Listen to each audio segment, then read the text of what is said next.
বোলিংয়ে দাপট দেখিয়ে লঙ্কানদের যৌক্তিক রানের মধ্যে বেঁধে ফেলেছিল টাইগাররা।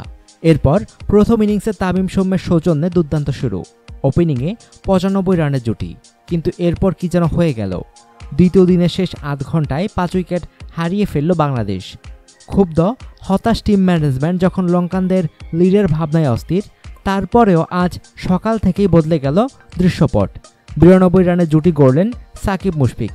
এরপর তরুণ মোসাদ্দেককে নিয়ে সাকিবের ১৩১ রানের জুটি। যেন রূপকথার গল্প হলো কলম্বোর পিসারা ওভালে।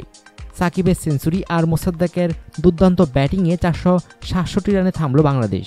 প্রথম ইনিংসে লিড হলো ১২৯ রানের। বাংলাদেশের ঐতিহাসিক ১৭তম টেস্টের দ্বিতীয় দিনের শেষ ভাগে প্রথম ইনিংসে যে বিপদে পড়েছিল বাংলাদেশ, তৃতীয় দিনে তার ছিটে ফোটাও দেখা যায়নি। সকালেই হাফ সেঞ্চুরি উপহার দেন অধিনায়ক মুশফিক। ৬৬ বলে ৬ বাউন্ডারিতে হাফ সেঞ্চুরি পূরণ করেন মুশফিক। এটি তার টেস্ট ক্যারিয়ারের ১৭তম হাফ সেঞ্চুরি। ৮১ বলে ৫২ রান করে লাকমালের বলে মুশফিক বোল্ড হয়ে গেলে ভাঙে সাকিবের সঙ্গে তার ৯২ রানের দুর্দান্ত এবং সময় উপযোগী জুটি। অনেকেই তখন বাংলাদেশের শেষ দেখে ফেলেছিলেন, কিন্তু সাকিব আর অভিষিক্ত মোসাদ্দেক মনে মনে যেন বললেন, এটা তো কেবল শুরু।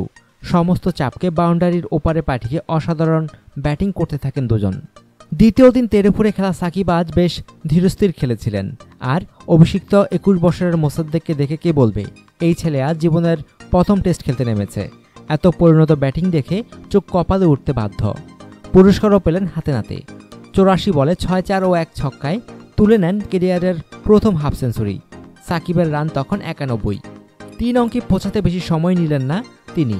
দিলরুয়ান পেরেরাকে বাউন্ডারি হাঁকিয়ে ক্যারিয়ারের পঞ্চম সেঞ্চুরি তুলে নেন বিশ্বসেরা অলরাউন্ডার। ১৪৩ বলে ৩ অঙ্কে পৌঁছাতে ৯টি বাউন্ডারি হাঁকান বাংলাদেশ ক্রিকেটের পোস্টার বয়। তাকে ঘিরে সমস্ত সমালোচনার যেন জবাব দিলেন এই সেঞ্চুরি দিয়ে। দলের বিপদ যখন কেটে গেছে, লিড এসে গেছে তখন ৮০ রানের। ঠিক তখনই ১১৬ রান করে দীনেশ সান্তাকানের বলে দীনেশ চান্দিমালের হাতে ক্যাচ দেন তিনি। ততক্ষণে মোসাদ্দেকের সঙ্গে সপ্তম উইকেটে ১৩১ রানের জুটি হয়ে গেছে। এই জুটি মূলত বাংলাদেশকে চালকের আসনে বসায়। সাকিবের বিদায়ের পর মোসাদ্দেকের সঙ্গী হন আরেক তরুণ মেহেদী হাসান মিরাজ। দুই তরুণ মিলে বেশ পরিণত ব্যাটিং করতে থাকেন। দুজনে মিলে ৩৩ রানের জুটি গড়েন। কিন্তু ৫০ বলে ২ বাউন্ডারিতে ২৪ রান করে লঙ্কান দলনেতা রঙ্গনা হেরাতের বলে এলবিডব্লিউর ফাঁদে পড়েন মিরাজ। রিভিউ নিয়েও সিদ্ধান্ত পরিবর্তন হয়নি। পরের বলেই আবারও এলবিডব্লিউর শিকার হন মুস্তাফিজুর রহমান। কাটার মাস্টারকে ফিরিয়ে ১০০০ ফার্স্ট ক্লাস উইকেটের মালিক হন হেরাত। হ্যাটট্রিকের সুযোগ থাকলেও সুভাশিসের দৃঢ়তায় তা আর সম্ভব হয়নি। শেষ পর্যন্ত হেরাতের বলে উইকেটকিপার ডিকাবিলার হাতে স্ট্যাম্পিংয়ের শিকার হন মোসাদ্দেক। ১৫৫ বলে ৭ বাউন্ডারি এবং ২ ওভার বাউন্ডারিতে ৭৫ রান করেন এই অভিষিক্ত তরুণ। এর সাথেই শেষ হয় বাংলাদেশের রূপকথার ইনিংস।